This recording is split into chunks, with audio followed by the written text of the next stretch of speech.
Study IQ IAS, अब तैयारी हुई अफोर्डेबल। नमस्कार दोस्तों आजकल हम भारत की इंटरनेशनल लेवल पर जो छवि है उसकी काफ़ी चर्चा करते हैं। कहते हैं कि भारत सबसे तेज़ी से ग्रो कर रहा है जीडीपी के मामले में। हम बात करते हैं कि भारत की जो छवि है वो काफ़ी तेज़ी से बेहतर होती जा रही है। लेकिन दोस्तों, भारत के झारखंड राज्य में एक ऐसा इंसिडेंट सामने आया है जिसके बारे में मैं जितना पढ़ रहा था, जितना सुन रहा था, उतना ही मेरा सर झुक गया। देखिए, गैंग रेप हुआ है स्पेनिश महिला के साथ। और सोचने वाली बात यह है कि वो जो स्पेनिश महिला और उनके जो हस्बैंड है वो वर्ल्ड टूर पर निकले हुए थे। वो पाकिस्तान गए, वो बांग्लादेश गए, लेकिन जब वो भारत आए, झारखंड में उस महिला के साथ गैंग रेप किया गया। ये आप देख सकते हो खबर, Spanish women on India tour raped in Jharkhand Dumka. तो इसके बारे में हम डिटेल से चर्चा करेंगे कि एग्जैक्टली यहाँ पर हुआ क्या है, साथ ही साथ और भी चीज़ों के बारे में जानेंगे। और जो स्पेनिश महिला है, क्योंकि अगर आपने देखा होगा कई जगह यहाँ पर ब्राजीलियन वुमेन करके भी आ रहा है, तो ये मामला क्या है वो सब कुछ देखेंगे। चलिए आगे बढ़ते हैं, लेकिन उससे पहले मैं आप सबको ये भी बता दूं, आज से हमारा जो जीएस फाउंडेशन का बैच है यूपीएससी का, वो स्टार्ट हो रहा है। अगर आपको ये अवेल करना है तो हमारे वेबसाइट ऐप पर जाइए, कमेंट सेक्शन में भी लिंक है, और यूज भी करिएगा कोड अंकित लाइव ताकि आपको एक्स्ट्रा डिस्काउंट मिल जाए। चलिए शुरुआत करते हैं और सबसे पहले ये देखते हैं कि एग्जैक्टली यहाँ पर हुआ क्या है। जैसा मैं आपको बोल रहा था, एक कपल भारत आया हुआ था, वर्ल्ड टूर पर निकला हुआ था, और उसमें जो स्पेनिश महिला है उसकी उम्र थी करीब 45 साल, और उनके जो हस्बैंड हैं उनकी उम्र करीब 64 साल के आसपास थी। तो बताया जा रहा है कि वो वेस्ट बंगाल से झारखंड एंटर किए। ये अगर आप देखोगे तो ये बांग्लादेश से पहले वो वेस्ट बंगाल आए, और वेस्ट बंगाल से वो झारखंड गए, और उसके बाद बिहार होते हुए वो नेपाल जाने वाले थे। लेकिन पहले ही झारखंड में अगर आप देखिए, यहाँ पर दुमका करके एक डिस्ट्रिक्ट है, राइट साइड में आप देखोगे झारखंड की कैपिटल है ये रांची, और यहाँ पर आपको दुमका दिख रहा होगा, और यहाँ पर जो डिस्टेंस है वो करीब 300 किलोमीटर के आसपास बताया जा रहा है। तो वहीं पर वो दुमका डिस्ट्रिक्ट के गांव में कुरमाहत एक गांव बताया जा रहा है, वहां पर एक रात गुजारने के लिए रुके थे, और वहीं पर महिला के साथ रेप किया जाता है। साथ ही साथ जब वो महिला रेसिस्ट करती है, वो अपने आप को बचाने की कोशिश करते हैं, तो उनको रॉब भी कर लिया जाता है, चोरी कर ली जाती है, उनके सामान लूट लिए जाते हैं। ये इंसिडेंट सामने आया। अब आप खुद सोचिए, जब ये चीजें इंटरनेशनल लेवल पर जाएंगी, कितना ज़्यादा यहाँ पर शर्मिंदगी महसूस होना चाहिए। और जाहिर सी बात है, देखो यहाँ पर सिर्फ एक फॉरेन महिला है उसके लिए नहीं, देश में कोई भी अगर किसी भी प्रकार का अत्याचार होता है महिला के खिलाफ, और स्पेशली जो रेप के केसेस होते हैं, हम सबको इसको लेकर कंसर्न होना चाहिए और समाज में इसको टैकल करने की कोशिश करनी चाहिए। खैर, मैं यहाँ पर इंसिडेंट पर आता हूँ। बेसिकली क्या है ना, यहाँ पर जो महिला है वो ओरिजिनली ब्राज़ील से है, लेकिन क्या हुआ था, उसने अपने हस्बैंड के साथ जब शादी की, तो उनका जो हस्बैंड है वो स्पेन के थे। तो एक्चुअली उन्होंने अपना जो पासपोर्ट है वो स्पेन का ले लिया। तो आपको पता है भारत ड्यूअल सिटीजनशिप अलाउ नहीं करता है, लेकिन कुछ देश जो हैं वो ड्यूअल सिटीजनशिप अलाउ करते हैं। और इसीलिए अगर आप देखोगे इस पूरे इंसिडेंट को लेकर ब्राज़ील और स्पेन दोनों की एम्बेसीज ने रिएक्ट किया है। खैर, यहाँ पर मैं आपको ये भी बता दूं, जो कपल है वो वर्ल्ड टूर पर निकले हुए थे, 63 कंट्रीज वो ऑलरेडी कवर कर चुके थे। और देखिए, जब वो भारत आए ना, वो काफ़ी एक्साइटेड थे। इनफैक्ट उनका कहना था कि जब हम टर्की में थे तब हमने सोचा था कि हम भारत भी जाएंगे 5 साल पहले, और वो काफ़ी एक्साइटेड थे भारत आने के लिए। और अभी तक बताया जा रहा है करीब 1,53,000 किलोमीटर वो ऑलरेडी कवर कर चुके थे। और पिछले साल की बात है, वो पहले पाकिस्तान से भारत आए और फिर बांग्लादेश गए। एक्चुअली क्या था, पिछले साल ही वो पहले पाकिस्तान पहुंचे थे, और पाकिस्तान से भारत, शिमला और लद्दाख वगैरह कवर करके वो फिर बांग्लादेश गए, और बांग्लादेश से वो वापस भारत होते हुए नेपाल जाना चाहते थे। और उसी बीच यहाँ पर जो पूरा इंसिडेंट है झारखंड में आपको देखने को मिलता है। अब देखिए, बताया क्या जा रहा है कि झारखंड का दुमका, मैंने आपको बताया यहाँ पर जो डिस्ट्रिक्ट है, और वहाँ पर जो गांव है कुरुमहत, और वहीं पर एक मार्केट होगा, दैट इज हंसदिया मार्केट। और बताया जा रहा है कि वो रात को वहां पर पहुंचे, और रात होने वाली थी, शाम हो गई थी, 5 बज गया था। तो उन्होंने एक टेम्पररी वहां पर कैंप लगा लिया अपना, ताकि वो वहां पर रात गुजारें, और फिर अगले दिन वो शुरुआत करने वाले थे। तभी उसी शाम को जो है उनके साथ ये पूरा इंसिडेंट होता है, उसी रात को, और फ्राइडे की रात की मैं बात कर रहा हूँ। और बताया जाता है कि वहां पर जो पेट्रोलिंग टीम है पुलिस की, वो वहां से गुजर रही होती हैं। तो जो कपल है उन्होंने पुलिस को रोकने की कोशिश की, और पुलिस वहां पर रुकी, पुलिस ने मदद भी की। आप देखिए क्या था कि वो स्पेनिश लैंग्वेज बोल रहे थे, तो पुलिस भी उनको अच्छे से समझ नहीं पा रही थी। वो जो कपल है वो रोड के किनारे पड़े हुए थे, तो पुलिस को भी समझ नहीं आ रहा था कि हो क्या रहा है। तो उनको जो है एक तो हॉस्पिटल ले जाया गया तुरंत, और हॉस्पिटल में यहाँ पर गूगल ट्रांसलेशन की मदद से जो है उनसे पूछताछ की गई। तब यहाँ पर कंफर्म हुआ कि उनके साथ गैंग रेप हुआ है, और गैंग रेप भी देखिए 7 पुरुषों ने, जी हाँ 7 पुरुष, और उसमें एक माइनर भी है। सोचने वाली बात है, पता नहीं कैसे दरिंदे हमारे समाज में इस तरह से हैं जो इस तरह की हरकत करते हैं। खैर यहाँ पर जो सीनियर पुलिस ऑफिसर्स हैं वो भी पहुंचे तुरंत, क्योंकि मामला आप देखिए इंटरनेशनल हो चुका था। स्पेनिश महिला कपल, स्पेनिश ओरिजिनली ब्राजील से बिलोंग करती थी महिला।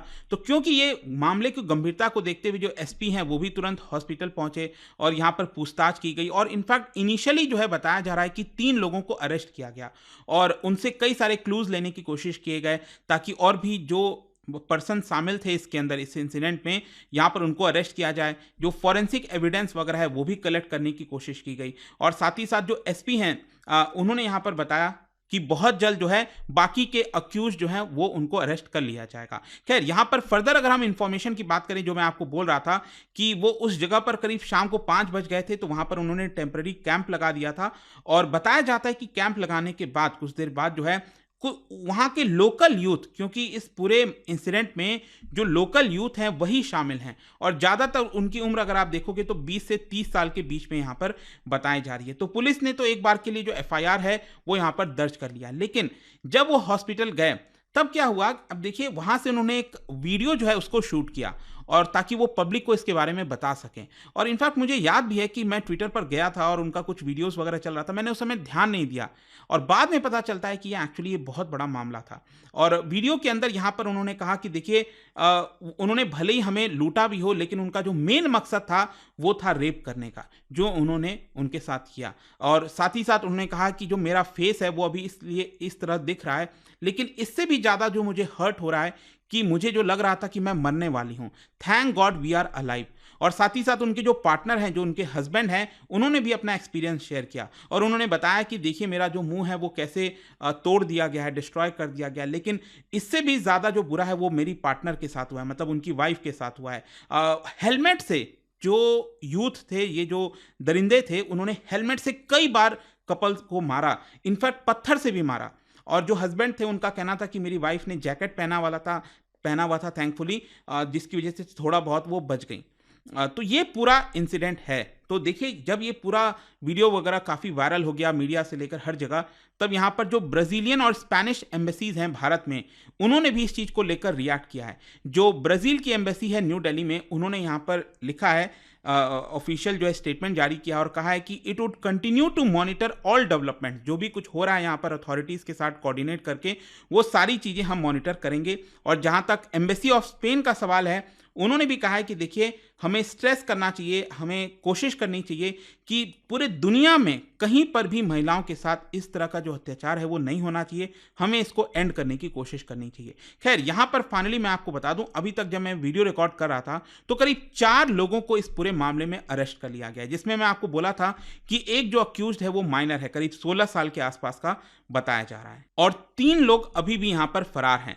और साथ ही साथ यहाँ पर संडे को ही बताया गया कि जितने भी अक्यूज्ड पकड़े गए थे उनको दुमका कोर्ट में जो है प्रोड्यूस किया गया और उनको जुडिशियल कस्टडी में भेज दिया गया है। साथ ही साथ यहाँ पर एक स्पेशल इन्वेस्टिगेशन की जो टीम है वो भी फॉर्म कर ली गई है। अब देखिए क्योंकि ये पूरा मामला झारखंड में हुआ है, इसको लेकर ऑपोजिशन ने भी कई सारे सवाल खड़े किए। इनफैक्ट झारखंड के अंदर असेंबली में इस समय बजट सेशन चल रहा था और उसका आखिरी दिन था, और ये पूरा जो मामला है वो झारखंड असेंबली में भी ऑपोजिशन बीजेपी के द्वारा उठाया गया। साथ ही साथ जो बीजेपी के प्रेसिडेंट और फॉर्मर चीफ मिनिस्टर हैं झारखंड के, बाबूलाल मरांडी, उन्होंने कहा कि स्पेशली यहाँ पर जो एक्शन है वो पुलिस के खिलाफ भी लेना चाहिए, कि यहाँ पर अगर इस तरह का अत्याचार, इस तरह का गैंग रेप का केस अगर किसी फॉरेनर के साथ हो सकता है, तो जो लोकल्स हैं, जो बाकी के लोग हैं, उनका तो और ही क्या होगा।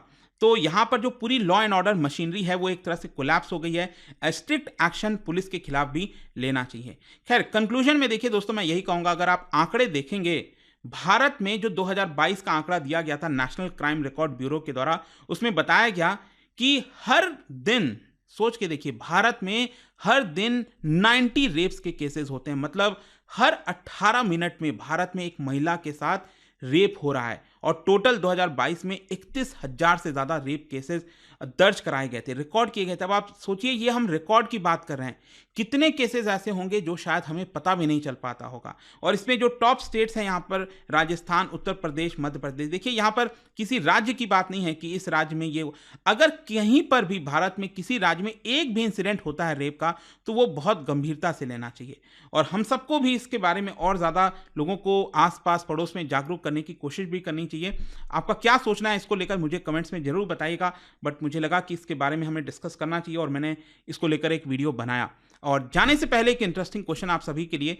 देखिए, सुप्रीम कोर्ट का एक जजमेंट आया था, कुछ गाइडलाइंस दी गई थी और वो सारी गाइडलाइंस ऑलमोस्ट जो हैं वो एक एक्ट में सरकार ने डाला था, वो था sexual harassment of women at work place act.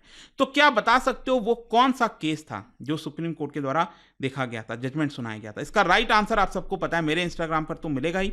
वहां पर अगर आप नहीं हो कोई बात नहीं, टेलीग्राम से भी ले सकते हैं इसका सही उत्तर। मैं कई सारे जो एमसीक्यूज हैं वो यहाँ पर स्टोरीज में डालता रहता हूँ। अगर आपको पीडीएफ चाहिए तो टेलीग्राम पर आइए, अलग अलग सोशल मीडिया पर आप जुड़ पाओगे। और जैसा मैंने आपको बताया, अगर आप यूपीएससी की तैयारी कर रहे हैं, कोई भी बैच चाहते हैं, you can just use this code Ankit live, ताकि आपको मैक्सिमम डिस्काउंट मिल जाए। आई होप कि वीडियो आपको समझ में आया होगा। See you soon, thank you so much. Study IQ IAS, अब तैयारी हुई अफोर्डेबल।